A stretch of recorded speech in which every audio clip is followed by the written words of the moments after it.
নির্বাচনী হলফনামায় সম্পদের মিথ্যে তথ্য দেওয়ার অভিযোগে আইনি জটিলতায় পড়েছেন নোয়াখালী ৬ আসনের সংসদ সদস্য হান্নান মাসুদ। তার সংসদ সদস্য পদ শূন্য ঘোষণা চেয়ে হাইকোর্টে রিট করা হয়েছে। একটি টেলিভিশন টক শোতে দেয়া নিজের স্বীকারোক্তির ভিত্তিতেই এই আবেদনটি করেন স্থানীয় এক ভোটার। বিস্তারিত থাকছে ডেস্ক রিপোর্টে।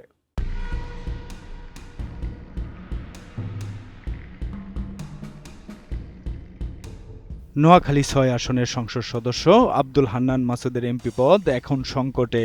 হলফনামায় সম্পদের মিথ্যে তথ্য দেওয়ায় তার প্রার্থিতা চ্যালেঞ্জ করে হাইকোর্টে রিট হয়েছে।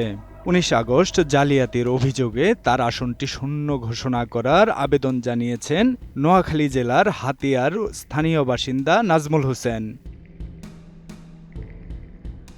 পুরো ঘটনাটি একটি টেলিভিশন টকশোকে কেন্দ্র করে শুরু হয়। সেখানে এমপি হান্নান মাসুদ নিজেই স্বীকার করেন তার ১ কোটি টাকার কোনো সম্পদ নেই। কেবল ভোটারদের দেখানোর জন্যই তিনি হলফনামায় এই বিপুল অঙ্কের কথা লিখেছিলেন। নিজের দেওয়া এই স্বীকারোক্তি এখন তার জন্য বড় বিপদ হয়ে দাঁড়িয়েছে। ১৯ আগস্ট হাইকোর্টের সংশ্লিষ্ট শাখায় আবেদনটি জমা দেন আইনজীবী এবিএম ইব্রাহিম খলিল। বিচারপতি রাজিক আল জলিল ও বিচারপতি দেবাশিস রায় চৌধুরীর বেঞ্চে মামলাটি শুনানির অপেক্ষায় আছে।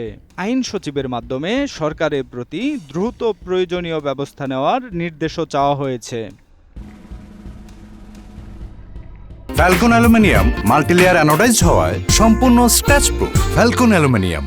গত ফেব্রুয়ারিতে অনুষ্ঠিত ১৩তম সংসদ নির্বাচনে শাপলাকলি প্রতীকে জয়ী হন হান্নান মাসুদ। তিনি ৯১,০০০-এরও বেশি ভোট পেয়েছিলেন। তার নিকটতম প্রতিদ্বন্দ্বী বিএনপির প্রার্থী মোহাম্মদ মাহবুবুর রহমান ধানের শীষ প্রতীক নিয়ে পান ৬৪,০২১ ভোট। তবে তথ্য গোপন করার অভিযোগ প্রমাণিত হলে তার এই বিজয় বিতর্কের মুখে পড়বে বলে মনে করছেন আইন বিশেষজ্ঞরা। রিটকারীর আইনজীবী মোহাম্মদ খলিল জানান, হান্নান মাসুদ হলফনামা সম্পর্কে না জেনেই সই করেছেন বলে পরে স্বীকার করেছেন।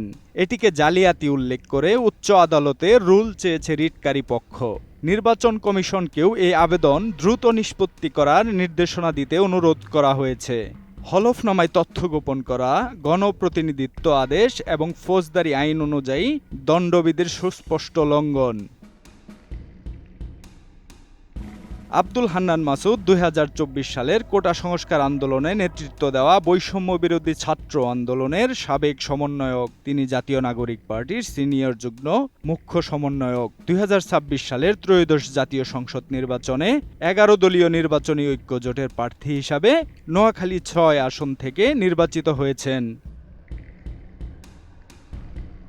Desk report, ATN news.